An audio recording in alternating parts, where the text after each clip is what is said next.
নমস্কার, আপনাদের সবাইকে স্বাগত জানাই আজকের হাল্লা বলে। 3-4টে বিষয় হয়েছে যেগুলো মাথায় রাখতে হবে, আপনাদের জানতে হবে, বিস্তারিত জানানোর প্রয়োজনও রয়েছে। সেটা এটাই যে আজকে ডেবরা এবং উস্তিতে এসআইআর আতঙ্কে মৃত্যু হয়েছে দুজনের। ডেবরাতে এবং উস্তিতে আত্মহত্যার ঘটনা ঘটেছে। ডেবরাতে বাবার মৃত্যু হয়েছে, আপনারা ছবি দেখতে পাচ্ছেন। এবং এসআইআর এবং নির্বাচন কমিশন, এই দুটো, এসআইআর হচ্ছে প্রক্রিয়ার, নির্বাচন কমিশনের হচ্ছে দায়িত্ব নিতে হবে, যেখানটা খুব পরিষ্কার করে বলা হয়েছে পরিবারের তরফ থেকে। অন্যদিকে একটা গুরুত্বপূর্ণ বিষয় যেটা নিয়ে আজকে প্যানেলে আলোচনার সবথেকে বেশি আমার কাছে ইম্পর্ট্যান্ট মনে হচ্ছে, যে এবার যেটা শুনতে পাচ্ছি যে সিআরপিএফ জওয়ান, কেন্দ্রীয় বাহিনী জওয়ান যারা ভোটের কাজে থাকেন নিযুক্ত, তাদেরকে এবার ডিপ্লয় করবার দায়িত্ব, যেটা আগে রাজ্য পুলিশের আধিকারিকদের হাতে থাকতো, কিন্তু এবার দায়িত্ব নেবেন হচ্ছে মাইক্রো অবজারভাররা, নির্বাচন কমিশন সূত্রের খবর। অন্যদিকে আজকে রাস্তায় বামেরা নেমেছিল। আগামীকাল থেকে বিজেপির পরিবর্তন যাত্রায় রাজ্যে একাধিক নেতামন্ত্রী আসবেন এবং 6 মার্চ মানে আগামীকাল বাদে পরশুদিন ধর্মতলাতে ধর্নায় বসবেন মমতা বন্দ্যোপাধ্যায়। ইস্যু একটাই, এসআইআর। আজকেও বামেদের বিরাট মিছিল এসআইআর প্রতিবাদ করে। কংগ্রেসও বিভিন্ন জায়গায় মিছিল করছে, প্রতিবাদ করছে এসআইআর নিয়ে। আর এখনো পর্যন্ত যে স্ট্যাটিস্টিক, তাতে 63 লক্ষ এবং 60 লক্ষ হচ্ছে আন্ডার অ্যাডজুডিকেশন। এই নাম যদি একসঙ্গে ধরি তাহলে মোটামুটি 1 কোটির উপরে নাম বাদ যাওয়ার একটা সম্ভাবনা এই রাজ্যের ক্ষেত্রে রয়েছে। আসুন যাদের সঙ্গে আমরা পরিচয় করাবো আজকের এই অনুষ্ঠানে আলোচনার ক্ষেত্রে। আমাদের সঙ্গে স্টুডিওতে রয়েছেন বিজেপি নেত্রী, বিজেপি মুখপাত্র ফাল্গুনী পাত্র। স্বাগত জানাবো ফাল্গুনীদিকে। ফাল্গুনীদির থেকে বহু যোজন নৈতিক দূরত্বে থাকলেও প্রায় 1 হাত দূরত্বে বসে সুমন রায়চৌধুরী, জাতীয় কংগ্রেস নেতা। সুমনদাকে পেয়ে ভালো লাগছে আজকে। অন্যদিকে বাম মুখপাত্র রিতেশ বসাক আমাদের সঙ্গে এসে উপস্থিত হয়েছেন। রিতেশ দাকেও স্বাগত জানাই। আর আমাদের সঙ্গে তৃণমূল কংগ্রেসের প্রদীপ্ত মুখোপাধ্যায়, অধ্যাপক মুখোপাধ্যায় আমাদের সঙ্গে আজকে কাছে না থেকেও আমাদের প্রোগ্রামে আছেন অনলাইনে। অধ্যাপক প্রদীপ্ত দাকেও স্বাগত জানাই আজকের অনুষ্ঠানে, অধ্যাপক মুখোপাধ্যায়কেও স্বাগত অনুষ্ঠানে। আমি প্রদীপ্ত দাকে দিয়ে শুরু করি। আজকে আরও 2টো মৃত্যু এবং পরিবারের সরাসরি এসআইআরের এবং নির্বাচন কমিশনের বিরুদ্ধে অভিযোগের আঙুল, এটা প্রমাণ করছে যে না জানি আরও কত মানুষের প্রাণ এর ফলে যেতে পারে। এবং তৃণমূল কংগ্রেস দুক্ষেত্রেই পরিবারের পাশে দাঁড়িয়েছে, তাদেরকে সাপোর্ট দেওয়ার চেষ্টা করছে।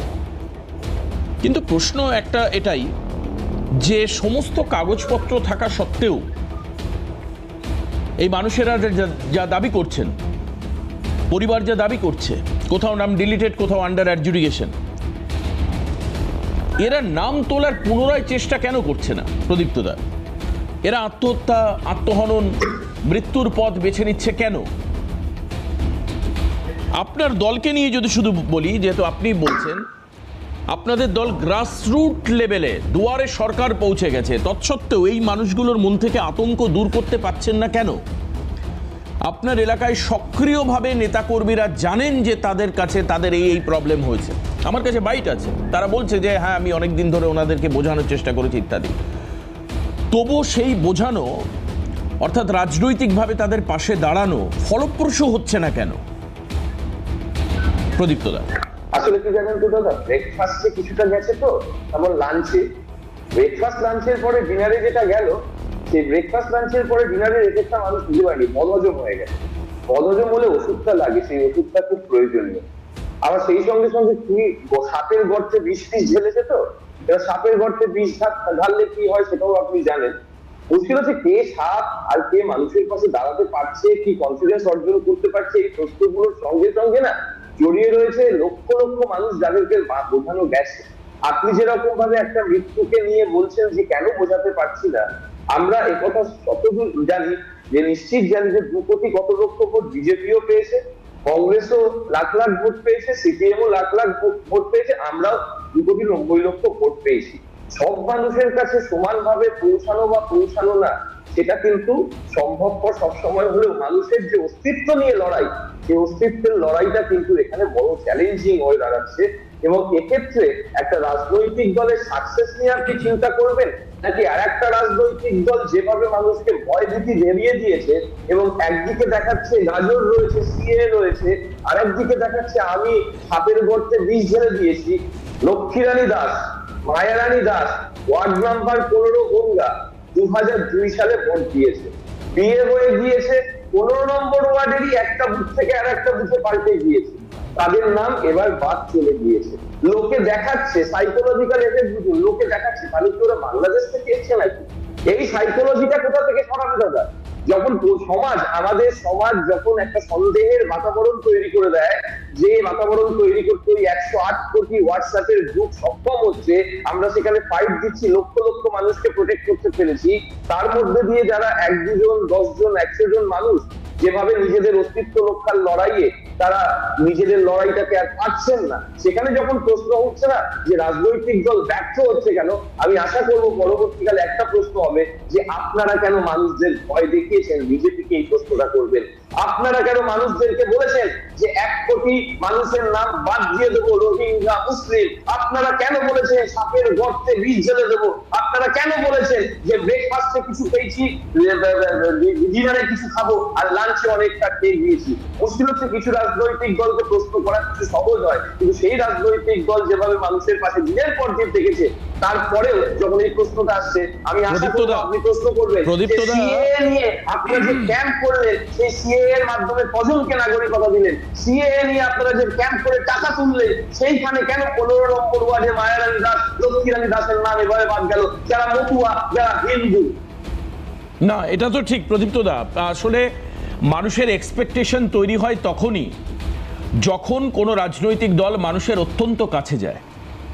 আপনারা দাবিও করেন, প্লাস আমরা ভিজুয়ালিও দেখি যে পাড়ায় পাড়ায় ভোটার সুরক্ষা ক্যাম্প তৈরি করা, মানুষের কাছে পৌঁছনো, এই কাজগুলো তো তৃণমূল কংগ্রেস করে। সেখান থেকে একটা এক্সপেকটেশন তৈরি হয় যে তাহলে এখনো পর্যন্ত আপনাদের দেওয়া তথ্য অনুযায়ী 160 জনের মতো মৃত্যু এসআইআরে হলো, ইনক্লুডিং উইথ বিএলও, এটা কিভাবে সম্ভব হলো?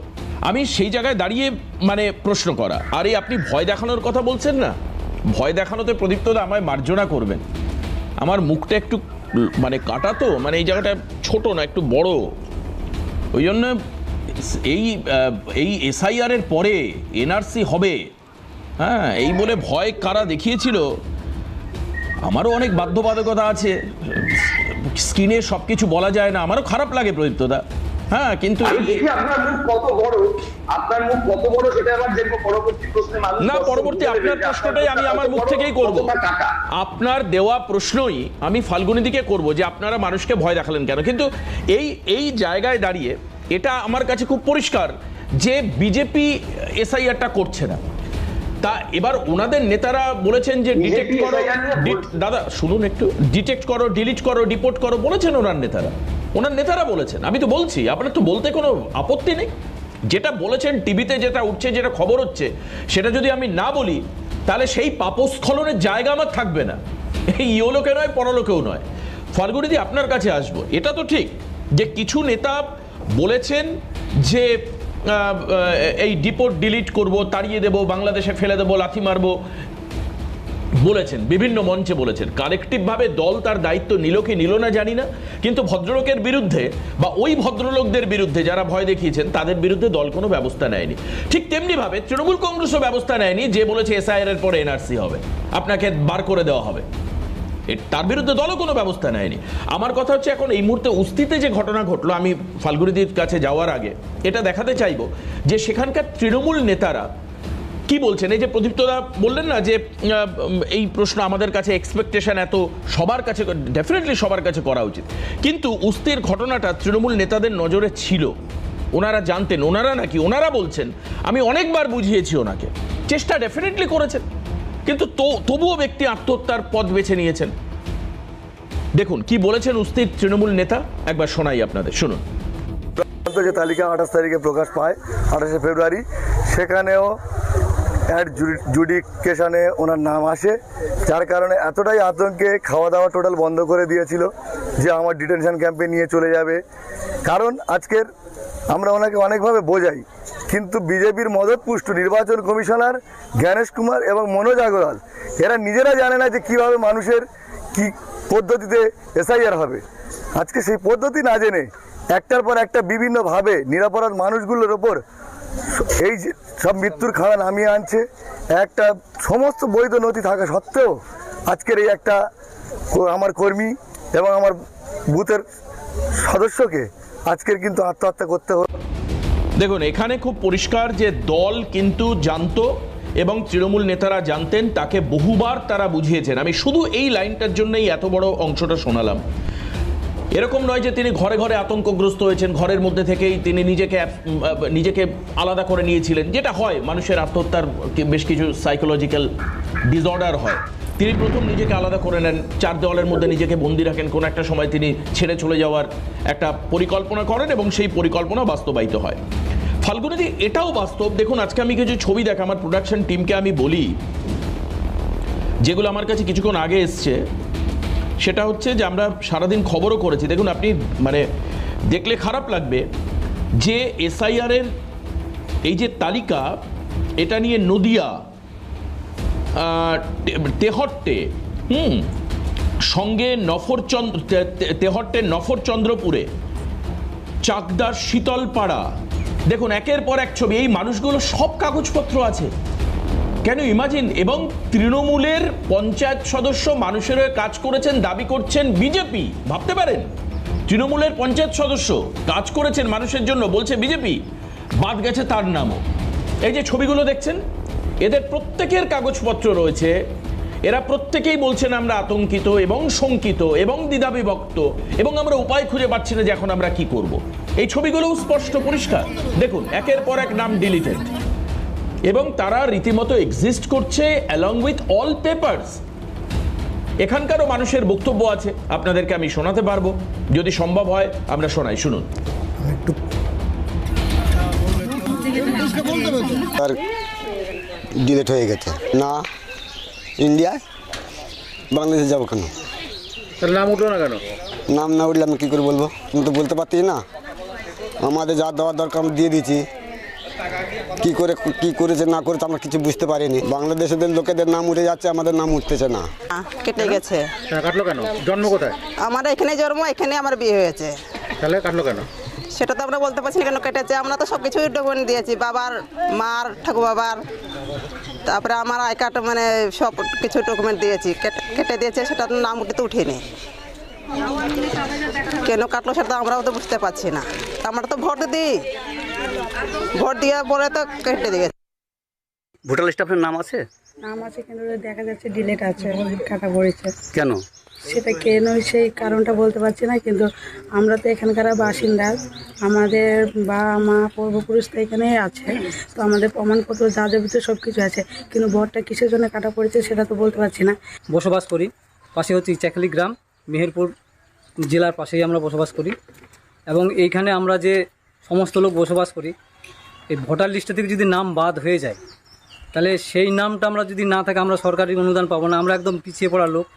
আমাদের নাম ডিলিট হয়েছে, ভোটার আই কার্ডটা ডিলিট হওয়ার ফলে আমরা এখানে নতুন করে যাতে আবার আমাদের নামটা থেকে যায়।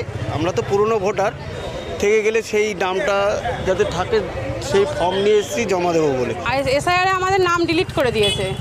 আমার 2002 সালে আমার ভোটের বাবার নাম আছে, আমার ডকুমেন্টস অল কারেক্ট আছে, তবুও কেন আমার ডিলিট করলো? এবারে সবার নাম এসছে, আমি বাদ দিই। চাইছি যাতে কাজটা তাড়াতাড়ি দ্রুত সমাধান হয়। টাকা সত্ত্বেও যদি ডকুমেন্টস কি ভেরিফাইরা করেছিল, কিভাবে ভেরিফাই করেছিল ডকুমেন্টস? আমি আমার বার্থ সার্টিফিকেট, আমার পাসপোর্ট, আমার মাধ্যমিকের পাস সার্টিফিকেট সব দিয়েছি, তবু আন্ডার এডুকেশন কেন? যে প্রক্রিয়া সঠিকভাবে মানুষই চিনতে পারল না, সেই প্রক্রিয়া নিয়ে গর্ব করে কিভাবে কমিশন? এই প্রশ্ন এই ছবিগুলো দেখার পর উঠতে পারে। যে মানুষটার জন্ম এখানে, তার বাবা ঠাকুরদার জন্মও এইখানে, সেই মানুষটার আজকে নামের পাশে ডিলিটেড কেন? আচ্ছা, এবার আপনি বলতে পারেন যে ত্রুটি বিচ্যুতি আছে, কারণ সেদিনই মনোজ আগরওয়াল বলে দিয়েছেন ভুল ত্রুটি থাকতে পারে। এত মানুষের ভুল ত্রুটি, আবার এদেরকে রিপ্রসিডিংস করে তাদেরকে নাম ঢোকানো, তাদের নাম রাখা, বা আদতেও এবার ভোট দিতে 26-এ পারবেন কিনা, সেটা একটা বড় প্রশ্ন। ফাল্গুনীদি, আপনার কাছে প্রশ্ন, কারণ এর আগে একটা খুব ব্ল্যাক প্যাচ আমি খুব পরিষ্কার দেখতে পাই। এই যে বিজেপি এবং নির্বাচন কমিশন একসঙ্গে মিলে পলিটিক্স করছে বা ষড়যন্ত্র করছে, তার একটা বড় উদাহরণ হচ্ছে তদন্তকারী সংস্থা বিজেপির হাতে সেই প্রমাণটা আরেকবার হয়ে গেল দিল্লির ঘটনার পর। অরবিন্দ কেজরিওয়ালকে গ্রেপ্তার করা হলো, তার মন্ত্রিসভার 7-8 জন গুরুত্বপূর্ণ সদস্যকে গ্রেপ্তার করে রেখে তারপর কি দেখা গেল, ভোটটা জিতে নিল বিজেপি। তারপরে তারা কোর্টের নির্দেশে একদম বেকসুর খালাস হয়ে বেরিয়ে গেল। এরপরে তো মানুষ প্রশ্ন তুলবেনি। আর এই যে জীবন্ত মানুষ যারা রয়েছেন, এক্সিস্ট করছেন, তাদের নাম ডিলিটেড, তাদের কাগজপত্র, জন্মস্থান, বার্থ সার্টিফিকেট, এভরিথিং আছে, কে দায়িত্ব নেবে? ফাল্গুনিদি বলুন। দেখুন, প্রথমেই বলি যে যারা ফর্ম ফিল আপ করেছেন এসআইআরে, নাই বিএলও নাই সে নিজে, আর না হয় কোনো তৃণমূলের ক্যাম্পে কোথাও বা ওই মন্দিরে বসে কোথাও বা তার যে বিএলও তার স্বামী, এইভাবে ফর্মটা ফিল আপ হয়েছে। ফর্ম তো নির্বাচন কমিশন নিজে ফিল আপ করেননি বা অন্য কেউ ফিল আপ করে দেয়নি। তাহলে এই ভুল তথ্য দিয়েছে অ্যাকচুয়ালি কারা? যারা ভয় দেখিয়েছে যে এসআইআর হলে ডিটেনশন ক্যাম্পে যাবে, তারাই ভয় দেখিয়েছে এসআইআর করতে এলে আগুন জ্বলবে, তারাই ভয় দেখিয়ে এটা করেছে যারা বলেছে এসআইআর করতে এলে গাছে বেঁধে রাখা হবে। এই যে লক্ষ্য, সেটাই বিএলওদের মাধ্যমেই এটা ফুলফিল করা হয়েছে। কারণ আমরা জানি এই নদিয়াতে বিজেপির জেলা পরিষদের ক্যান্ডিডেট, তার নামও বাদ হয়েছে। তো স্বভাবতই এরকম বহু লোকের নাম, রিচা যে খেলেছে আপনারা জানেন, তার নাম বাদ গেছে। কিভাবে গেছে? তো এই ফর্ম ফিল আপটা কারা করেছে? আমার প্রশ্ন হচ্ছে বিএলও নাই সে নিজে, আর নাই এই তৃণমূলের যে ক্যাম্প হয়েছিল তারা। সিএ ক্যাম্প তো তৃণমূল করেনি, বিজেপি করেছিল, সেটা আলাদা বিষয় সিএ। কিন্তু এই যে প্রশ্ন যেটা আমি আপনাদের বলছি যে তাহলে এই নামটা বাদ দিল, তথ্যটা পৌঁছে দিল কার কাছে? এদের তথ্য অনুযায়ী তো নির্বাচন কমিশন তথ্য দিচ্ছে।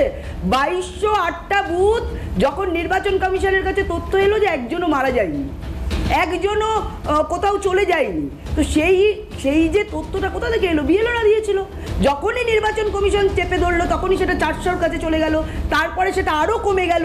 তো স্বভাবতই এই বিএলও যারা আজকে পশ্চিমবঙ্গের পুরো যারা হ্যারাস হচ্ছে, যারা এইভাবে যাদের নাম বাদ গেছে, তার জন্য দায়ী এই বিএলওরা যারা ফর্ম ফিল আপ করেছেন, যারা ফর্ম ফিল আপ করে দিয়েছেন। তারা কেন যখন ফর্ম ফিল আপ করেছেন এই অসঙ্গতি দেখেননি? যখন নির্বাচন কমিশনের কাছে অসঙ্গতি গেছে, তারা যদি সেটা প্রকাশ করে, সেটা কি ভুল? এক নাম্বার একটু ইনক্লুড করে দিয়ে বিএলওর পরে কিন্তু ইআরও এইআরও যারা করেছেন তারাও কিন্তু রাজ্য সরকারি, একদম একদমই তাই, তারাও কিন্তু রাজ্য সরকারি। অতএব এখানে নির্বাচন কমিশনের কাছে পৌঁছে দিয়েছে তো আপনার আমার লোকেরা, বিএলওরা, তারা যেটা পৌঁছে দিয়েছে তার উপরেই নির্বাচন কমিশন সেই তথ্য ভিত্তিক জায়গাটা মানুষের কাছে পৌঁছে দিচ্ছে। ফাল্গুনিদি যেটা বলছেন, এরপরে প্রশ্ন আসছে যে বিএলও, ইআরও এবং এইআরওদের কি এবার তাহলে আবার আন্ডার জুরিডিকশন আনতে হবে? না, আমি আরেকটা তাদের ভূমিকা একটুখানি বড় বিষয়। না, এটা তো একটু তাড়াতাড়ি করো দিদি। এটা না, একটা বিষয় হচ্ছে দেখুন, 66% এই এসআইআর যে 2002 এর পরে 66% যে ভোটার সংখ্যা বৃদ্ধি পেয়েছে। আপনাকে ভাবতে হবে, দেখুন সেই সীমান্তবর্তী যে জেলাগুলো, যেরকম উত্তর দিনাজপুর 105.49% বেড়েছে, মালদায় 94.98% বেড়েছে, মুর্শিদাবাদে 87.65% বেড়েছে, দক্ষিণ 24 পরগনায় 83.30%। এগুলো তো এসছে, বেড়েছে। না, এই যে বেড়েছে এটা কি সম্ভব? 100 মানে 149% মানে 200 ছাপিয়ে গেছে, এটা কি সম্ভব? তাহলে আমরা যদি বলি এসআইআর এর ফলে নাম বাদ যাবে, মুখ্যমন্ত্রী কিভাবে বললেন যে 1 কোটি 20 লক্ষ বাদ যাবে? তিনি কিভাবে বললেন? আপনারা যে বলছেন তিনি তো মুখ্যমন্ত্রী, আমরা ভুল বলতে পারি, উনি কিভাবে বললেন? প্রশ্ন আমি এবার আসি, আজকে একটা খুব মজার ঘটনা ঘটেছে। আমি বিকেল বেলায় খবর করতে গিয়ে দেখলাম একজন অভিযোগ করছে যে আমার বাবার 11 সন্তান, এবার এআইতে 10 জনকে রেখেছে, একজনকে বাদ দিয়ে দিয়েছে। তার মানে এই টেকনিক্যাল প্রসিডিওর কি বিলিভ করছে যে একজনের 10টার বেশি সন্তান হতে পারে না? ফাল্গুনিদির প্রশ্ন মতো জন্মহার কোথাও কোথাও অতিরিক্ত বেশি, হয়তো সেই কারণের জন্য ভোটার সংখ্যা বেশি। বিজেপির এই ক্ষেত্রে অ্যালার্জি বা অ্যালিবাই থাকতে পারে যে কাদের জন্মহার বেশি, তাহলে ধরো সে বেটা দোষী। কিন্তু প্রশ্ন হচ্ছে যে এই যান্ত্রিক কাজের জন্য অনেক সমস্যা হয়েছে। একটা বিরতি নেব, বিরতির পর সুমনদা এবং রিতেশদার কাছে যাব। কিন্তু ফাল্গুনিদির যে প্রশ্ন আমি করলাম, এই প্রশ্নটা শুনে আমার মনে হয় না প্রদীপ্তদার মনে এই ধারণাটা আছে যে আমি তলায় তলায় বিজেপি করি, বা আমি তলায় তলায় নির্বাচন কমিশনের লোক, বা তাদের থেকে পেড আপ পাই, এরকম ব্যাপার নয়, তাদের থেকে লেভি নিই, এরকমও ব্যাপার নয়। আশা করি কোশ্চেন ঠিক আছে প্রদীপ্তদা, আপনি মনে হয় খুশি হয়েছেন। কাজে ওই পলিটিক্যাল বাইনারি নিয়ে প্রোগ্রাম করি না দাদা এখানে। হ্যাঁ, আসবো ফিরে, দ্রুত ফিরে আসবো, কিন্তু আপনার তো আপনি বলে যাচ্ছেন, আমার সময় হলে আমি ঠিক বলে দেবো।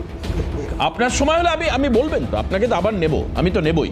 সুমনদার রিতেশদা বলে নিক, আমি আবার আপনার কাছে আসবো। একটা ছোট্ট বিরতি নিচ্ছে, ফিরে আসছি, সঙ্গে থাকুন। শুধু একটা দিনের একটা বিক্ষোভ নিয়ে আমার মধ্যে প্রশ্ন আছে, সেটা হচ্ছে যখন প্রথম এসআইআর বিহারের জন্য অ্যানাউন্স হলো, এটাকে এখন কংগ্রেস অ্যাডমিট করেন, আমাদের রাজ্যের কংগ্রেস নেতা প্রায় 100-র উপর আমি কথা বলেছি, তারা কেউ মানতে চায় না।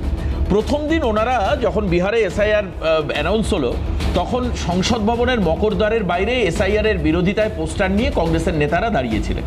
আর তার ওই দিনের বিক্ষোভটা বাদ দিয়ে, দুদিনের বিক্ষোভ ছিল ওটা বাদ দিলে তারপর থেকে কংগ্রেস একটু স্ট্যান্ড বদল করেছে। কি সেটা? কংগ্রেস সেদিনের পর থেকে বলে আসছে না, এসআইআর ঠিক আছে, কিন্তু এটা যে সময়ে হচ্ছে, যেটুক টাইম নিয়ে হচ্ছে, তার থেকে টাইমটা বাড়ালে ভালো হতো।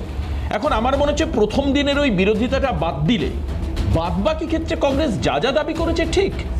কারণ যে পরিমাণ ভুল ত্রুটি সামনে আসছে, হয়তো আমার মনে হয় সময় নিয়ে আরেকটু সফটওয়্যারের ডেভেলপমেন্ট করে, এআই প্রসিডিওরের মাধ্যমে যেভাবে করা হচ্ছে সেটাকে আরেকটু আপগ্রেডেড করলে হয়তো এত যোগ্য মানুষের নাম বাদ যেত না। সুমনদা, দাবি আমার মনে হচ্ছে আজকের দিনে ঠিক। সবাইকে শুভ সন্ধ্যা। এতগুলো অসত্য কথা আমায় অ্যাঙ্কারের মাধ্যমে শুনতে হবে, আমি সত্যিই ভাবতে পারিনি। আমি ধিক্কার জানাই। কোনটা অসত্য কথা? অসত্য কথা কংগ্রেস কোনোদিন বলেনি তারা এসআইআর এর বিরোধী। কংগ্রেস বলেছে আমাদের শাসনকালে, স্বাধীনতার পরে বহুবার ইন্টেন্সিভ রিভিশন হয়েছে, কিন্তু এই নিবিড় সংশোধনীর নামে নিবিড়ভাবে একটি সম্প্রদায়কে ক্ষতিগ্রস্ত করা, তারা ভোটার নয় প্রমাণ করা, প্রকারান্তরে তারা ভারতবর্ষের নাগরিক নয় সেটাকে প্রমাণ করা, এই যে পদ্ধতিটার আমরা বিরোধী। এর জন্য শেষ করতে দিন, আপনি ঘুরিয়ে তো বললেন এর জন্য আপনারা নিবিড়তায় বিশ্বাসী নন। নিবিড়তার মানে তো অন্য অ্যাঙ্গেল রয়েছে, তার অন্য ইন্টেনশন রয়েছে।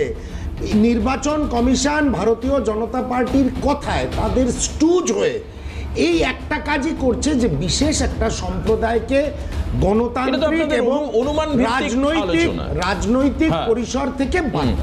এটা হচ্ছে প্রথম ইন্টেনশন। দেখো এটা তো অনুমান, এটা সুমনদা আরে ভাই, মালদা, মুর্শিদাবাদ, উত্তর দিনাজপুর, এই তিনটে জেলায় কত লক্ষ সংখ্যালঘু সম্প্রদায়ের মানুষের নাম ডিলিটেড হয়েছে এবং এডুকেশনে গেছে। খালি ডেটাটা দেখো, কত লক্ষ। না, তারা অবৈধ হতে পারে, অবৈধ সে তো অনেক কিছু হতে পারে। আরে ভাই, সে তো তুমিও অবৈধ নাগরিক হতে পারো। নরেন্দ্র মোদী, আমার তো নাম রয়েছে। আরে নরেন্দ্র মোদী তো বলছে আমরা যে নাগরিক, Aadhaar card, voter card, PAN card, passport কোনোটাই তার প্রমাণের যোগ্য। কে বলেছে পাসপোর্ট নয়? না, কে বলেছে? আবার আপনি নরেন্দ্র মোদীর নাম নিয়ে, নরেন্দ্র মোদী বলেইনি কোথাও। বা তিনি আমার নরেন্দ্র মোদী বলেইনি কোথাও। আরে ভাই, এ তো আপনি জ্ঞানেশ কুমারের কথা বলতে গিয়ে নরেন্দ্র মোদী বলছেন। সরকার প্রধান, তার নাম আমি নেব না। পাসপোর্ট ইলেকশনটা না, ইলেকশন আপনারা সরকার আর ইলেকশন কমিশন, আপনি আলাদাই কথা পাচ্ছেন না করে আমার এয়ার টাইম খাওয়া যাবে না। দুই প্রথমবার স্বাধীনতার পরে নির্বাচন কমিশন একটা সাংবিধানিক সংস্থা। নির্বাচন কমিশনের কাজে এবং তাদের ত্রুটি চোখে পড়ার পর আজকে আইন ব্যবস্থাকে অবজারভেশনে আসতে হলো, যে নির্বাচন কমিশন এটাও ভুল বললাম আইন ব্যবস্থা কোনদিন সুপ্রিম কোর্ট ব্যবস্থা অবজারভেশন আসলো তখনই যখন রাজ্য সরকার বারবার করে পিটিশন করছে তখন। আরে শুধু রাজ্য সরকার কেন, আপনি করেছেন। প্রদেশ কংগ্রেস সভাপতি শুভঙ্কর সরকার নিচে পিটিশন করে সুপ্রিম কোর্টে গেছে। আবার বলছি, ডোন্ট মিসআন্ডারস্ট্যান্ড, আমরা এসআই ইন্টেনসিভ রিভিশনের বিরোধী নই, আমরা এই স্পেশাল ওই নিবিড় ভাবে এসআইআর বিরোধী না, একদম নয়। আশ্চর্য ব্যাপার, প্রক্রিয়াটার বিরোধী। তোমরা একটা এস লাগিয়ে কোন একটা সম্প্রদায়কে একদম ওয়াইপ আউট করে দিতে চাইলে তার বিরোধিতা জাতীয় কংগ্রেস করবে। এটাও না, আমি আজকে কিছু ভুল নয়। আমি বলছি, এবং শেষ করে নি একটা মিনিট শুভ, আবার আপনাকে দেব। আমি বলছি আজকে যে ছবিগুলো আমরা দেখালাম যাদের নাম বাদ গেছে, ম্যাক্সিমাম ভদ্রমহিলার কপালে সিঁদুর আছে। যে সম্প্রদায়ের কথা আপনি বলছেন এরা সেই সম্প্রদায়ের লোক নয়। এরা আদিবাসী। আমি কখনো বলিনি সংখ্যাগুরুরা বাদ যায়নি, আমি কখনো বলিনি। বিশেষ সম্প্রদায়কে টার্গেট করা হয়েছে, বিশেষ সম্প্রদায়? বিশেষ সম্প্রদায়কে টার্গেট করা হয়েছে, কোন সম্প্রদায় বলুন? সংখ্যালঘু সম্প্রদায়কে টার্গেট করা হয়েছে। টার্গেট করা হলে হিন্দু মানুষের নাম বাদ গেল কি করে? মতুয়াদের নাম বাদ গেল কি করে? এনআরসি করে আদিবাসীর নাম বাদ গেল কি করে? এসসি এসটি ওবিসির নাম বাদ গেল কি করে? বিধানসভা থেকে কখনো ধাক্কা মেরে বাংলাদেশে নাম বাদ ঢুকিয়ে গেছে। দেবো। এই যে দেখুন, যারা দাঁড়িয়ে রয়েছে। বিজেপির নেতাদের মুখের ভাষা। মতুয়ার নাম বাদ গেছে। আরে ঠিক আছে, হ্যাঁ। যে বিধান আইনসভা কিন্তু থেকে বলছে আপনাদের যে পারসেপশন যে মুসলিমদেরকে বাদ দেওয়ার জন্য perception একদম বিশেষ clear। সম্প্রদায় বা সংখ্যালঘুদের বাদ দেওয়ার জন্য একদম সেটা তো নয়। অ্যাসেম্বলি থেকে চ্যাংদোলা করে বার করে দেব আর ঘাড় ধাক্কা দিয়ে বাংলাদেশে পাঠিয়ে দেব। তাহলে এটা কার ভাষা? আমাদের ভাষা। তাহলে তাহলে মানে একাধিক মুসলিম ধর্মাবলম্বীর নাম আছে, একাধিক মুসলিম ধর্মাবলম্বীর নাম আছে। আমি যখন এই অনুষ্ঠান করছি, আমার দুই কলিগ, আপনারা অনেককে টিভিতে দেখেন, অনেকে দেখেন, এই ক্যামেরার পেছনেই বসে রয়েছে মুসলিম, এই যে ক্যামেরার পেছনে বসে রয়েছে মুসলিম সুবীর, এর নাম রয়েছে, তাদের নাম রয়েছে, তার এদের তো নাম। আরে ভাই, exception cannot be an example. Exception cannot be, কিন্তু এক্সেপশন তো মেক্স দ্য রুল। একটা কথা বলি তোমাকে, তাহলে একটাই বলবো আমি, একটাই প্রশ্ন আমার, এখানে প্রদীপ্তদেরও ব্যর্থতা রয়েছে, কারণ প্রথম দিন থেকে তো ওরা শব্দোষ প্রদীপ্তদের ঝান্ডা হাতে বিএলওদের পিছনে ঘুরছিল, কিন্তু ওরা সংখ্যালঘু সম্প্রদায়ের মাসিহা সেজেও এই যে লক্ষ লক্ষ সংখ্যালঘু সম্প্রদায়ের নাম বাদ গেল, সহযোগিতা করে তাদের পেপারস ঠিক মতন করিয়ে দেওয়া, যাতে তাদের নাম ওঠে, ওরা এই 3টে জেলায় পুরো ব্যর্থ। তাতে ভুগছে কারা? সংখ্যালঘু সম্প্রদায়ের মা ভাই বোনেরা। এর দায় তৃণমূলেরও আছে। তৃণমূল চুপ করে থাকলে এতক্ষণ পর্যন্ত কংগ্রেস ন্যাশনাল পার্টি টার্গেট লাইনে থাকে নির্বাচন কমিশন আর হচ্ছে নরেন্দ্র মোদী, সেই জন্য প্রথম নরেন্দ্র মোদীর নামটা আসলো। দ্বিতীয়ত কোথাও কিছু পাওয়া গেল না, শেষে প্রদীপ্তদাকে কামড়ে দাও, প্রদীপ্তদাকে লাস্টে কামড়ে দিয়ে উনি শান্ত হয়ে হাসছেন। আপনার খুব কষ্ট হচ্ছে না, হাসছেন। আরে ভাই, ওরা রাজ্যের প্রশাসনে রয়েছে, আমি আবারও বলছি, একটা আপাত নিরীহ স্বাভাবিক প্রক্রিয়াকে কি করে পলিটিক্যালি ব্ল্যান্ডেড করা যায় তার পরিষ্কার উদাহরণ সমস্ত রাজনৈতিক দল দিয়েছে। আমি জোর গলায় বলতে পারি আজকে সমস্ত রাজনৈতিক দলগুলো। আসবো ফিরে বামেদের কাছে। বামের আজকে রাস্তায় বিরাট মিছিল বার করেছিল, এই মিছিল সম্পর্কে অনেক বলার আছে। আচ্ছা, প্রদীপ্তদার কাছে যাও। প্রদীপ্তদা আরেকটু ওয়েট করে রিতেশদার বক্তব্যটা শুনে নিন, আপনার উত্তর দিতে শুনতে হবে। ডেফিনেটলি আমি আপনাকে সময় দেবো, একদম নিশ্চিত, আপনি একদম খোলা মনে বলবেন এই সমস্ত সবার বক্তব্য শোনার পর। একটা বিরতি নিচ্ছি, বিরতির পর ফিরে আসছি, সঙ্গে থাকুন। আমি বিরতির পর ফিরে আসলাম। প্রদীপ্তদার বক্তব্যের একটা কথা আমার বাঁ কানে ইয়ারফোন রয়েছে বাট ডান কানে বাজছে, সেটা হচ্ছে সাপের বিষ, সাপের বিষ, সাপ ঠাপ 3-4 বার উনি বলেছেন। এখন সাপের বিষ বলতে হেমোটক্সিন আর হচ্ছে নিউরোটক্সিন, এই দুটো বিষ। আজকে বামেদের ক্ষেত্রে যেটা দেখলাম যে এই কার্যকারিতা বিষের এত কমে গেছে, 14 তারিখে শুনানি শেষ হয়েছে, তার থেকে আজকের দিনের দেরি হলো হচ্ছে প্রায় 20 দিন। স্ক্রুটিনি করা শেষ হয়েছে 21 তারিখে, তার থেকে আজকের দিনের দূরত্ব হচ্ছে প্রায় 15 দিন। আজকে দেখছি বামেরা সিও দপ্তর অভিযান করছে, বিরাট মিছিল, পাশে ছবি দেখতে পাচ্ছেন, রাজ্য সম্পাদক থেকে শুরু করে বাম চেয়ারম্যান বিমান বোস থেকে শুরু করে শতরূপাদি থেকে শুরু করে সুজন চক্রবর্তী থেকে শুরু করে সমস্ত রাজ্য স্তরের নেতৃত্বরা সামনে রয়েছেন। আমার রিতেশদার কাছে প্রশ্ন, রিতেশদা, এটা কি লোক দেখানোর জন্য রাস্তায় নামা? মানে ঘুম ভাঙতে এত দেরি হলো কেন? আর আমি তোমাকে প্রশ্ন করি, এটা কি তোমাদের বলবার জন্য বলা?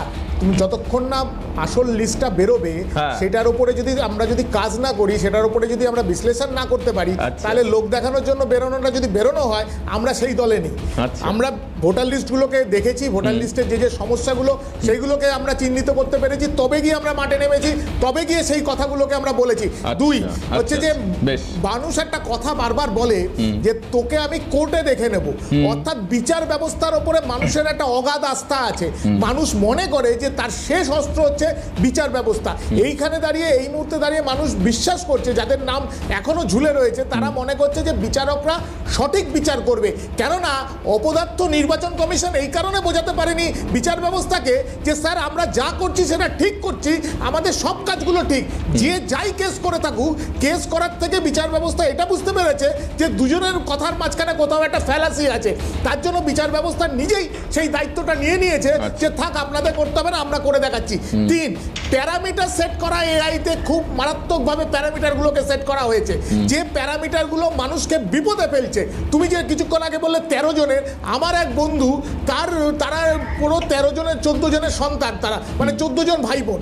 হ্যাঁ, তার মানে এইটা কখনোই ঠিক নয় যে কোনো একটা সম্প্রদায় হলেই তার ওই মানে এতজন ভাই বোন হতে হবে, এরকম কোনো ব্যাপার নয়। এই রকম কিছু মারাত্মক প্যারামিটার এআইতে সেট করা হয়েছে, তার জন্য অনেকের নাম ঝুলে আছে, এমনকি টাইটেল পদবিতে সেইখানে নাম ঝুলে আছে। আরও শুনবে, ভোটার লিস্টে অন্য পার্টে থাকে, সেই পার্টের মানুষের নাম এই পার্টে ঢুকে গেছে। আমি যদি এখন বলি যে আপনি এই বাড়িতে থাকেন না বা এই বাড়িটা আমার পার্টের মধ্যে নেই, তাহলে কি সেটা অবৈধ হবে? কিন্তু সে কোনো একটা পার্টের ভোটার এবং জেনুইন ভোটার, এই নিয়ে নয়, সংশয় নেই যে জেনুইন ভোটার নয়, কিন্তু তারটা অন্য পার্টে রয়েছে, তখন সে যখন ওই বুথে ভোট দিতে যাবে তখন কি হবে? তখন বলবে যে আমার নামটা দেখতো এখানে, বলে না আপনার এই যে পার্টগুলো এই বুথে আছে তাতে আপনার নাম নেই। তারপরে কি হবে? তার যে ইন্টারনাল যে মেন্টাল ট্রমাটা, সেইটা খুব মারাত্মক। এবং তার থেকেও মারাত্মক হচ্ছে ডিপোর্ট কথাটা। এই ডিপোর্ট কথাটা সবচেয়ে বেশি মারাত্মক হচ্ছে সিনিয়র সিটিজেনদের মধ্যে হয়েছে, যারা একটা সময় ওপার বাংলা থেকে এপার বাংলায় এসেছিলেন কোনো একটা কারণে। এই যে তাদের কাছে সার্টিফিকেট যা ছিল, যেগুলো যারা দেখাতে পারবে সেটা দেখানোর ক্ষেত্রে তারা বলেছে, হঠাৎ করে বলে দেওয়া হলো মাধ্যমিকের অ্যাডমিট কার্ড ভ্যালিড নয়, আবার পরে বলা হলো যে ঠিক আছে মাধ্যমিকের অ্যাডমিট কার্ড আপাতত ভ্যালিড। একবার বলছেন যে জন্ম থেকে মৃত্যু অবধি আধার কার্ড লাগবে, আবার তখন বলছে আধার কার্ডটা এই মুহূর্তে ভ্যালিড নয়, আবার বলছে ভ্যালিড, কিন্তু তার সাথে একটা কোনো সাপোর্টিং জিনিস বুঝতে হবে।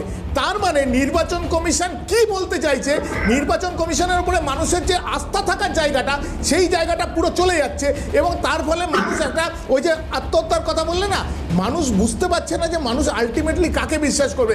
মানুষ বিশ্বাস করেছিল নির্বাচন কমিশনকে। নির্বাচন কমিশনে আমি মনে করি না যে নির্বাচন কমিশনে এত খারাপ অবস্থা হয়েছে যে যার অফিসাররা কিচ্ছু বোঝেন না, এটা আমি বিশ্বাস করি না। অফিসাররা যথেষ্ট বোঝেন, অফিসারদের সাথে কয়েকজন অফিসারদের সাথে আমি ব্যক্তিগতভাবে কথা বলেছি, কিন্তু তাদের হচ্ছে ওপর থেকে যখন সিস্টেমটা আসে, সিস্টেমে তো এই প্রশাসনিক সিস্টেমের মধ্যে তো অফিসাররা নিজের মতো করে চলতে পারবেন না।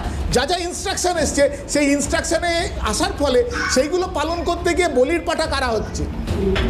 BLO, অর্থাৎ যা কিছু ঘটে কেসটা বেটাই চোর, ওই যা কিছু ঘটেছে সেই BLOই চোর। তার মানে কি হচ্ছে, এই BLOদের ওপরে যে একটা মানে দাগিয়ে দেওয়া যে আপনারাই ভুল করেছেন বলে এই ভুলগুলো এসছে, তা কিন্তু না। BLOদের যে স্টিপুলেটেড টাইম দেওয়া হয়েছে, তার মধ্যে ডেটা এন্ট্রি, তারা একজন স্কুলের টিচার, তুমি তো বিশ্বাস করবে না যে স্কুলের টিচার সে মোবাইল স্যাভি হতে পারবে বা মোবাইল ভালো করে চালাতে পারবে, সে তো বায়োলজি পড়ায়, হিস্ট্রি পড়ায়, ভূগোল পড়ায়, তাকে তুমি দিয়েছো SIR এর কাজ, তাকে বলছো তুমি ডাটা এন্ট্রি করো। তাহলে তার পক্ষে যে স্টিপুলেটেড টাইমের মধ্যে ডাটা এন্ট্রি করা, রাত জেগে দিন জেগে ডাটা এন্ট্রি করা, তার সাথে আবার স্কুলের খাতা দেখা, এই যে জায়গাটা হচ্ছে SIRকে সবচেয়ে বেশি এফেক্টেড করেছে। এবং এই মারাত্মক জায়গাগুলোকে মানুষকে বুঝতে হবে। এই মারাত্মক জায়গাগুলোর থেকে সমস্যাগুলো তৈরি হয়েছে। এখন সমস্যাগুলোর থেকে বিচার ব্যবস্থা আশা করি এই ব্যাপারগুলোকে বুঝবেন। কিছু নামের ভুল টাইপ করতে গিয়ে ওই যে বললাম মোবাইল স্যাভি নয়, কোনো জায়গায় নামের ভুলের জায়গায় একটাতেই এদিক ওদিক হয়েছে, সেই জিনিস হয়েছে। এরকম আমরাও দেখেছি যে এর আগেও যে ভোটার লিস্টগুলো, এবং আশ্চর্য বিষয় জানো, ইন্টেন্সিভ রিভিশনের ক্ষেত্রে নির্বাচন কমিশন তো আজকে তৈরি হয়নি, নির্বাচন কমিশন তো দীর্ঘদিন ধরে কেউ না কেউ চেয়ারে রয়েছে। যে কাজগুলো এত বছর ধরে করার কথা ছিল সেই কাজগুলো কিন্তু হয়নি। এই যে লাগাতার 3টে নির্বাচন হয়েছে, ধরো লাস্ট 3টে নির্বাচন হয়েছে, তার মধ্যে যে ইন্টেন্সিভ রিভিশন করার যে কথাগুলো ছিল সেইগুলো করেনি। নাম তোলার বেলায় 6 নম্বর ফর্ম দিয়ে নাম তুলে নিয়েছে, কিন্তু ডিলিশনের ক্ষেত্রে যে বিষয়গুলোকে দেখে ডিলিশন করা উচিত ছিল সেই ডিলিশনগুলো হয়নি বলে ডেড ভোটার যারা রয়েছেন, দ্বিজেনবাবুর মতো মানুষটা গিয়ে ভোট দিতে পেরেছে। একদমই। এবং রিতেশ দে, এটাও ঠিক যে নির্বাচন কমিশন যে কনস্ট্রাক্টেড বডি, সেটাও বারবার করে পরিবর্তন হয়েছে। 2002-এর পরে বারবার পরিবর্তন হয়েছে, এবং হওয়ার পর আজকে এখানে দাঁড়িয়ে। আমি আসবো প্রদীপ্তদার কাছে যাব। প্রদীপ্তদা, কি বলবেন? আপনি শুনেছেন সবার বক্তব্য। দাদা, এই যে আপাত নিরীহ একটা প্রক্রিয়া বলে যাকে তুমি খুব সহজে দায়িত্ব নিয়ে নিলে, সুপ্রিম কোর্ট বা হাইকোর্ট এটা বুঝলো না দাদা। তিনটে রাজনৈতিক দল বুঝলো না দাদা। আমি সত্যি খুশি হতাম যদি তুমি এটা তিনটে রাজনৈতিক দল বা সুপ্রিম কোর্টকে একটু সম্মান দিয়ে এই দায়িত্বটা না নিতে, যে দায়িত্বটা নিয়ে তুমি বললে একটা না, আমি তো সেই কারণের জন্য আপাত শব্দ ব্যবহার করেছি। দেখুন প্রদীপ্ত দা, আমার পারসেপশন এটা বলছে একটা জায়গায় ভোটার তালিকা ঝাড়াই বাছাই হবে, এটা নৈতিক কাজ। ন্যায্য ভোটার থাকবে, অন্যায্য ভোটার বাদ যাবে, এটা নৈতিক কাজ। প্রক্রিয়াটা, হ্যাঁ এটা হতে পারে আরো বেশি টাইম দিলে ভালো হতো, হতে পারে আরো বেশি কর্মচারী নিযুক্ত হলে ভালো হতো, হতে পারে অনেক বেশি আপলিটিক্যাল হলে ভালো হতো, এনআরকি তৈরি হলে না ভালো হতো, বিএলওরা নিজের কাজ নিজে করতো, সিও দপ্তরের সামনে চিৎকার করতো না, ব্যারিকেড ভাঙতো না, সেটা হলে ভালো হতো, সবই ভালো হতো। বলুন, আপনি তো আমাকে দোষারোপ দিচ্ছেন যে আমি কোনো, আপনি তো আমায় দোষারোপ করছেন, আমাকে তো সেটা কন্ডেম করতে হবে আপনার বক্তব্যে। তুমি বললে আমি খুশি হয়েছি কি হয়নি আমি চুপচাপ শুনেছি, আমি খুশি হইনি আমি তাই বলছি। আচ্ছা, আমার গণতান্ত্রিক অধিকার আছে, তোমার যেমন অধিকার আছে আমি খুশি হয়েছি বলার, আমারও গণতান্ত্রিক অধিকার আছে আমি খুশি হইনি এটা বলার। প্রক্রিয়াটা তাহলে আপনি বলছেন যে প্রক্রিয়াটা নিরীহ প্রক্রিয়া নয়। একটা প্রক্রিয়ায় যখন শয়ে মানুষ মারা যাচ্ছে, একটা প্রক্রিয়ায় যখন তিনটে রাজনৈতিক দল বলছে যে এই ধরনের প্রক্রিয়া একটা অগণতান্ত্রিক প্রক্রিয়া, একটা প্রক্রিয়ায় যখন ইললজিক্যাল লজিক্যাল ডিসটেন্স নিয়ে আসা হচ্ছে, 12টা রাজ্যে যা হয়নি এই রাজ্যে সেটা হয়ে যাচ্ছে, তখন আমাদের প্রবলেম আছে, আমরা এটাকে আপাত নিরীহ বলতে পারছি না। তাই আমার অভিযোগ করার হাজার রকম অধিকার রয়েছে যে তুমি যেটা বলেছো যে আপাত নিরীহ, সেইটাকে কিন্তু আপাত নিরপেক্ষ সেটাকে আমি বলতে পারবো না। এক, দুই, তুমি যখন ওই আগের সেগমেন্টে সুমনটা বললে যে ওদের নাম অবৈধ হতে পারে, অবৈধ হতে পারে যারা 2002 সালে ভোট দিল, খুব পরিষ্কার ভাবে নির্বাচন কমিশন বলেছিলেন যে 2002 সালে যাদের নাম আছে তাদের কোনো কাগজ দেখাতে হবে না। তাহলে তাদের নাম কি করে বাদ গেল? অ্যাডজুডিকেশনে তারা কেন এলো? প্রধানমন্ত্রী তাহলে অ্যাডজুডিকেশন থাকবে, রিচার্ড যদি অ্যাডজুডিকেশনে থাকে, যদি অমর্ত্য সেনকে লাইনে দাঁড়াতে হয় তাহলে কি নোবেল পুরস্কার থাকবে? আসলে এমন একটা জায়গায় আমরা দাঁড়িয়ে আছি যেখানে আমরা সেন্সিটিভিটিটা হারিয়ে ফেলছি। আমরা খুব সহজে একটা মৃত্যুকে হাসি মুখে বলছি যে একটা আপাত নিরীহ, আপাত নিরপেক্ষ একটা প্রক্রিয়াকে এত জটিল করা। এনআরসির কথা বলছো, খেয়াল আছে জুন মাস 2024, জুন মাস 2025 সালের জুন মাসে এই প্রক্রিয়ার নোটিফিকেশন হয়েছিল। তাহলে জুন মাসের পর এনআরসির নোটিশ কেন এলো উত্তরবঙ্গের 7-8 জনের নামে, যারা কোনোদিন বিহারে যায়নি, আসামে যায়নি? তাহলে এনআরসির ভয়টা কে দেখিয়েছে? আমরা স্ট্যাটিস্টিক্স হাতে রাখো দাদা যখন কথা বলবে, যখন তোমরা বলছো আমরা বলছি এনআরসি হবে, কারণ আমরা দেখতে পাচ্ছি এই নোটিফিকেশন হওয়ার পরে জুলাই মাসে পর 4 জনের নামে 7 জনের নামে এনআরসি নোটিফিকেশন এলো। তাহলে আমরা ভয় পাবো না যখন আমরা দেখছি যে একই প্রক্রিয়া? একদম তাই প্রদীপ্ত দা, আমি বুঝতে পেরেছি, কিন্তু আমি বুঝতে পেরেছি, কিন্তু আবারও বলছি আপনি আবারও মিসগাইড করছেন এই জায়গাটা। আমি বলছি প্রক্রিয়া, আমি বলছি এসআইআর প্রক্রিয়া হওয়া দরকার। এসআইআর প্রক্রিয়া কিভাবে হচ্ছে, কে করছে, কার ম্যানিপুলেশন কাজ করছে, এই বিষয়ে আমার কোনো কথা নেই, কিন্তু এই প্রক্রিয়াটা আবারও বলছি, রিপিট করছি, আপাত নিরীহ বিশুদ্ধ ভোটার তালিকা তৈরি হওয়া উচিত। আপনার দল তৈরি হয়েছে প্রদীপ্ত দা, আপনাদের দল তৈরি হয়েছে 98-99 সালে। 2002 কটা প্রতিবাদ করেছিলেন আপনি এসআইআর নিয়ে? তোমাদেরও বিশ্বাস করে না, তোমরা যারা নিরপেক্ষ সাংবাদিকতা করো, তোমরা যেটাকে আপাত নিরপেক্ষ বলছো, আপাত নিরীহ বলছো, তোমাদেরও তাহলে এই জনগণ বিশ্বাস করবে? প্রক্রিয়াটা নিরীহ হওয়া উচিত প্রদীপ্ত দা, রিপিট এগেইন। এই প্রক্রিয়াকে পলিটিক্যাল মোটিভেশন দিয়ে এই প্রক্রিয়াকে নষ্ট করা হচ্ছে। আমি আবার বলছি, আই রিপিট এগেইন। ঠিক আছে, একটা বিরতি নিয়ে ফিরে আসবো, ফাল্গুনীদের কাছে যাব। এখন দেখছি আক্রমণের লক্ষ্যবস্তু অ্যাঙ্কার মানে সঞ্চালক। কংগ্রেস বলে গেল এক গাদা, ফাল্গুনীদি বলে গেল, রিতেশ দা বলে গেল, টার্গেট আমি। ফিরে আসবো বিরতির পর ফাল্গুনীদি দেখি আমাকে এই টার্গেট করে কিনা। প্রক্রিয়া আবারও আমি রিপিট করছি, এই প্রক্রিয়া হওয়া উচিত। ভোটার তালিকায় অবৈধ নাম, অযোগ্য লোকের নাম থাকা উচিত না। কিভাবে করা হচ্ছে দ্যাট ইজ অ্যানাদার ইস্যু, কে কি বলছে সেটা অ্যানাদার ইস্যু। প্রক্রিয়া অলওয়েজ ঠিক, এই প্রক্রিয়া হওয়া উচিত। আমি আসবো, ফিরে সঙ্গে থাকুন। ফাল্গুনীদি কি বলবেন? দেখুন, ইয়ারও, অ্যাসিস্ট্যান্ট ইয়ারও, ডাটা এন্ট্রি অপারেটর, এরা যে ভুল আইডি পাসওয়ার্ড দিয়ে যে ভুল নাম নথিভুক্ত করেছিল তারা স্বীকার করেছে। এটা যে তৃণমূল করছে এবং তাদের কোনো শাস্তি দেয়নি, লাস্টে তাদের শাস্তি দিতে বাধ্য হয়েছে কোর্টের নির্দেশে এবং ইলেকশন কমিশনের নির্দেশে। এবং দেখুন, যেটা উনি বলছেন 2002-এর যে এসআইআর হয়েছিল তারপরেই তো মমতা ব্যানার্জি বলেছিলেন যে 2005-এ ওই ভোটার লিস্ট ভুলে ভরা, ছুঁড়ে মেরেছিলেন। ভুলে যাচ্ছেন কেন প্রদীপ্ত দা? এত ভুল প্রমাণ তো মুশকিল। ও তো মমতা ব্যানার্জি বলেছিলেন 2002-এর পরে যে ভোটার লিস্ট ওটা ভুলে ভরা, নাহলে আমরা এখান থেকে করবো না, এটা ঠিক বেশ, করুন। বেশ, বেশ, সুমনদা। কেন সেটা হবে না? সুমনদা, তার দ্বিতীয়ত, দিদি, না না, একদম দ্বিতীয়ত ঠিক। দাদা বলছিলেন না, হ্যাঁ, হ্যাঁ। দ্বিজাতি তত্ত্বের ভিত্তিতে ভারতবর্ষকে যিনি ভাগ করেছেন তার নাম কংগ্রেস, এটা মনে রাখবেন। বেশ, ওটা বেশ, পাকিস্তান, এটা হিন্দুস্তান। সুমনদা, এটা সুমনদা। ভাগ করেছিলেন কে একবার যদি বলেন। আচ্ছা, বেশ, বেশ, ব্যাস, সুমনদা। আমাকে আর উত্তর হ্যাঁ। দিতে হলো না। না। দ্বিজাতি তত্ত্ব কংগ্রেস দেশ ভাগ করেছিল, হ্যাঁ। সেই জন্য এখন ঘুরপথে এখন SIR এসআইআর করে করে বাদ দিতে হচ্ছে। এনআরসি হ্যাঁ। করে সংখ্যালঘুদের ভারতবর্ষ থেকে তাড়িয়ে দাও। বিজেপির প্রশ্ন বিজেপি উত্তর দিয়ে দিয়েছে, আপনি বললেন, আমাকে কিছু আমি তার করতে উত্তর হয়নি। দিলাম। বাদ আহা, আপনারা আমি আপনাকে কিছু তো বাদ বলিনি। আপনারা দিয়েছিলেন আচ্ছা, আমি তো মুসলিমদের। বললাম। এই ভারতবর্ষ থেকে বের করে আপনার- দিয়েছিলেন। আপনার- তাদের আলাদা দেশ আরে দিয়েছিলেন। ভাই। বিজেপি দেয়নি, আচ্ছা, আপনারা আচ্ছা। করেছিলেন। আচ্ছা, ঠিক আছে, তাই ওই আপনি জন্য- ভুল বোঝাবেন ওই না। জন্য এটা সত্যি কথা বলছি। সুমনদার তখনও জন্ম হয়নি। এসআইআরটা একটা ডাইমেনশনাল পারপাস আছে। এক হচ্ছে ভোটের আগে সংখ্যালঘু সংখ্যাগুরু খেলা খেলো, তৃণমূলকে প্রাসঙ্গিক করে দাও, তৃণমূল বিজেপিকে ও, আবার প্রাসঙ্গিক করে সেই- দাও। আচ্ছা। এক শেষ করে নি, আচ্ছা, আচ্ছা। আপনাকে একবারও আমি ডিস্টার্ব করিনি। এক আর 2 নম্বর হচ্ছে 2 নম্বরে শেষ করতে আমি রিতেশদা থেকে এক লাইন নেব। হ্যাঁ, নিন না আপনি রিতেশদার থেকে এক লাইন নিন। হ্যাঁ। আর 2 নম্বর হচ্ছে এই ভুলে ভরা এসআইআর এর জন্য এত লোকের মৃত্যু, এটা একদম- আত্মহত্যা, একদম ঠিক। এর সম্পূর্ণ দায় গণেশ কুমার এবং ভারতীয় জনতা পার্টিকে নিতে রিতেশদা হবে। ছোট্ট করে দেখো, আলটিমেটলি দেখা গেল যে এই তৃণমূল এবং বিজেপি বা নির্বাচন কমিশন এবং সরকার, এই যে আকচাকচির মাঝখানে কিন্তু বলির পাঠা হচ্ছে সাধারণ জনগণ একদম, এবং সাধারণ জনগণের থেকে বয়স্ক নাগরিকরা। এইটা আমাদের কাছে সবচেয়ে বেশি মারাত্মক লাগছে। আমার মনে হয় যে ইতিমধ্যেই বিচার ব্যবস্থা যারা বিচারকরা দেখছেন তারা এই বিষয়টা নিশ্চয়ই একদম দেখবেন। একদম এবং তাদের উপরে আমার আজকে পূর্ণ আস্থা আছে। একদম আমার এখন এই তারই মুহূর্তে ফলাফল আজকে আমার এই এখন এই মুহূর্তে পরিস্থিতি একটাই কথা খুব প্রাসঙ্গিক মনে হচ্ছে, যেটা অভিষেক বন্দ্যোপাধ্যায় বলেছিলেন যে তাহলে 2024-এ যে তালিকায় ভোট হলো সেই তালিকাকে গুরুত্ব দিয়ে উচিত কেন্দ্র সরকারের সবাইকে পদত্যাগ করা। এখন এই তালিকাও যদি ভুলে ভরা হয়, যোগ্য মানুষ প্রচুর বাদ যায় এবং অযোগ্যরা যদি ঢুকে থাকে বাই চান্স কোনোভাবে, তাহলে এরপরে যে নির্বাচিত সরকার হবে তারও তো সেই অর্থে গুরুত্ব থাকবে না, ভ্যালুলেস হয়ে যাবে। কাজে নির্বাচন কমিশনকে আরো হয়তো সময় নিয়ে আরো গুরুত্ব সহকারে এই প্রক্রিয়া করা উচিত ছিল, এটাও বাস্তব। প্রক্রিয়া সঠিক, কিন্তু তার যে প্রক্রিয়াকরণের যে ব্যবস্থাপনা সেটা বেঠিক, এটা কিন্তু সামনে বারবার করে উঠে আসছে। আজকে এখানে আমরা শেষ করব। সুমন দাকে, ফাল্গুনী দিকে, প্রদীপ্ত দাকে, রিতেশ দাকে অনেক ধন্যবাদ। সর্বোপরি ধন্যবাদ জানাই যারা এতক্ষণ আমাদের অনুষ্ঠান দেখছিলেন। লাইভ শেষ হচ্ছে ইউটিউবে, দেখুন, ইউটিউব থেকে শেয়ার করুন। নমস্কার।